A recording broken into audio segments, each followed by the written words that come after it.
Regardez pousser les tomates. Et il faut que j'annonce des choses qui ne sont pas agréables. Et je sais que dans les mois qui viennent, je vais encore continuer à en annoncer d'autres. Alors rassurez-vous, il y a beaucoup d'églises qui ne m'invitent pas, comme ça ils sont tranquilles. Hein, j'en ai pas mal qui sont en train de m'oublier en ce moment. Tant mieux, parce qu'on aurait trop. Mais je vois que de plus en plus, on est appelé, depuis 3 semaines, on a circulé, on a fait quasiment un quart du tour de la France en voiture. Dans des maisons où les gens veulent entendre la parole de Dieu, où les gens veulent prier, et ceci, cela. J'ai prophétisé des choses aussi pour des responsables. Ils devaient être là aujourd'hui. Ils m'avaient dit qu'ils seraient là aujourd'hui. Ils ne sont pas venus. Je prie pour eux parce que je me dis qu'il y a quelque chose qui est pour moi derrière eux. Ils devaient venir aujourd'hui pour la première fois avec vous. Hein, c'est des gens qui... C'est des Européens, ils ne habitent pas loin d'ici. Mais ils m'avaient dit on va faire tout ce qu'on peut pour être là aujourd'hui. J'aimerais, frères et sœurs, qu'il y en a qui m'entendent. Pas moi, personnellement. J'aimerais qu'il y en ait d'autres qui disent la même chose et que les gens entendent ce que tous disent. Préparez-vous, armez-vous. Pas dans un esprit, nous sommes victorieux. Non. Laissons cet esprit de victoire pendant au moins un mois. Oui, on aura la victoire. Ça, je l'affirme, on aura la victoire. Mais avant, il y a la facture à payer. Vous achetez tous du matériel ici, des voitures, des téléphones et ceci, cela. Sauf des tirages au sort exceptionnels. Moi, je crois que tout ce que vous avez, vous l'avez payé. Et même parfois cher.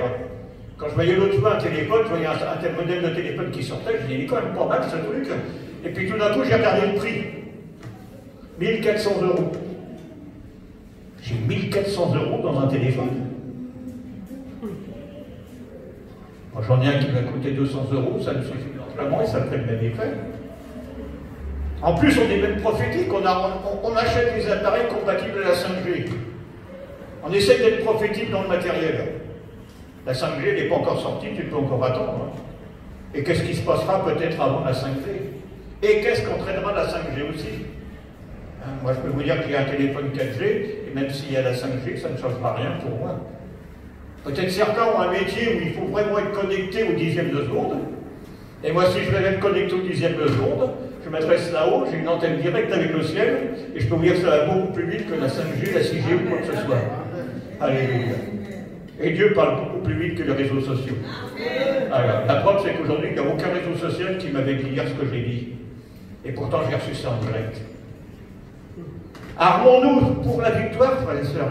Mais préparons-nous au combat pour la victoire.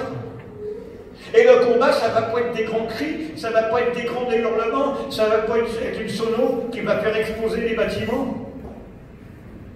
Je peux vous dire que plusieurs fois, je suis venu et ceux qui viennent en voiture, vous avez vu qu'ici, c'est pas très pratique pour se garer.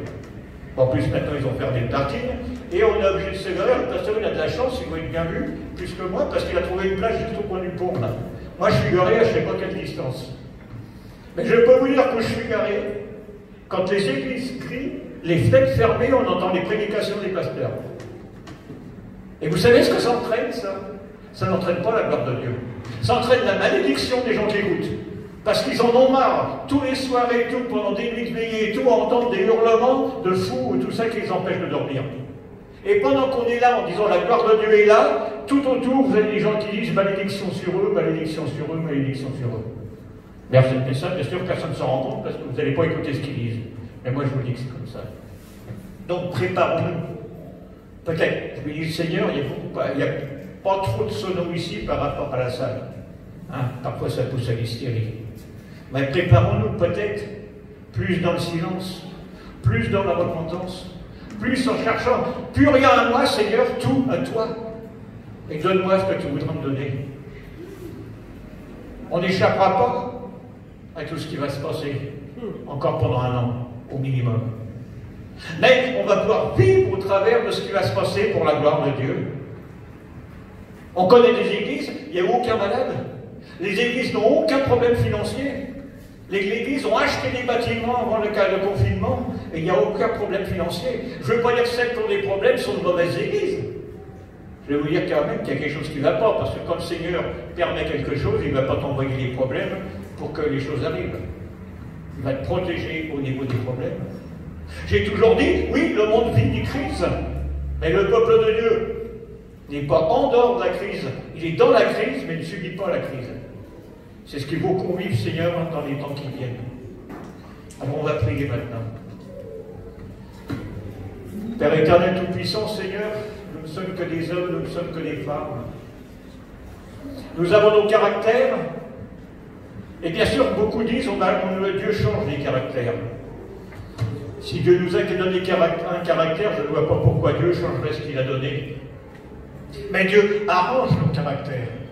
Dieu utilise nos caractères. Dieu les modifie, mais nos caractères de base restent nos caractères. Toi, combien nous-mêmes nous arrivons à abîmer nos caractères, à abîmer les structures que tu as créées pour nous, Seigneur. Alors parle-nous à chacun, à chacune dans les temps qui viennent, pour nous montrer exactement des paroles prophétiques aussi, que nous-mêmes nous pourrons donner, Seigneur. Il a dit, dans les derniers temps, je répandrai mon esprit sur l'Église. Il n'a pas dit sur certains, sur des chefs, sur certains qui sont meilleurs que d'autres. Il a dit, voici les miracles qui accompagneront ceux qui ont cru en mon nom. Il n'a pas dit sur certains, sur certaines. Alors Seigneur, lève un peuple de prophètes. Lève un peuple qui prophétise, peut-être avant d'être prophète. Qu'au lieu d'attendre que tout tombe dans l'estrade, nous puissions dans l'assemblée aussi faire remonter les choses vers l'estrade. Je me rappelle de ce petit garçon de 5 ans en Afrique qui est monté au ciel pendant une réunion de prière et qui est venu m'expliquer tout ce qu'il avait vécu. Et je lui ai dit, mon frère, maintenant c'est toi qui prends ma place sur l'estrade et tu vas témoigner à toute l'assemblée de ce que tu as vécu. Il avait 5 ans, mais quand il est venu lui dire ça, je lui ai donné le micro, je lui ai dit, maintenant c'est toi qui parles. Mon Seigneur, touche maintenant. Prépare. Parle à chacun, chacune, Seigneur. Qu'un feu dévorant entre dans les coffres. Que les faibles ressentent, ne disent pas, oui, je suis fort, qu'ils ressentent qu'ils sont forts. Que ceux qui sont dans les problèmes actuellement ressentent qu'ils sont en train de sortir des problèmes. Qu'ils ressentent peut-être que tu les accompagnes dans les problèmes, que tu es avec eux dans les problèmes, Seigneur. Mais les problèmes ne vont pas cesser miraculeusement dans les jours, dans les semaines, dans les mois qui viennent, Seigneur. Et tu vas nous donner la force de vivre au travers des problèmes. Seigneur, combien de jours, combien de fois avant le confinement nous avons embrassé des personnes sans savoir qu'elles étaient atteintes de la maladie et que plusieurs sont mortes. Et nous sommes là aujourd'hui, Seigneur. Ah, tous se font tester, est-ce que j'ai eu le Covid, est-ce que j'ai eu le Covid? Moi, je m'en moque complètement. L'important c'est que je sois là en pleine santé pour partager ta parole, Seigneur. Alors continue, Seigneur. Continue à nous accompagner, continue à nous envoyer des bénédictions, continue à permettre les problèmes, Seigneur. Mais continue ce que ta volonté a décidé qu'il doit continuer, Seigneur. Que nous puissions enfin, non seulement dire, mais vivre, que ce n'est plus nous qui vivons, que c'est Christ qui vit en nous, comme l'a dit l'apôtre. Oh Seigneur, de toute façon, tu as commencé une œuvre de santé qui vienne, qui ira jusqu'au bout, Seigneur.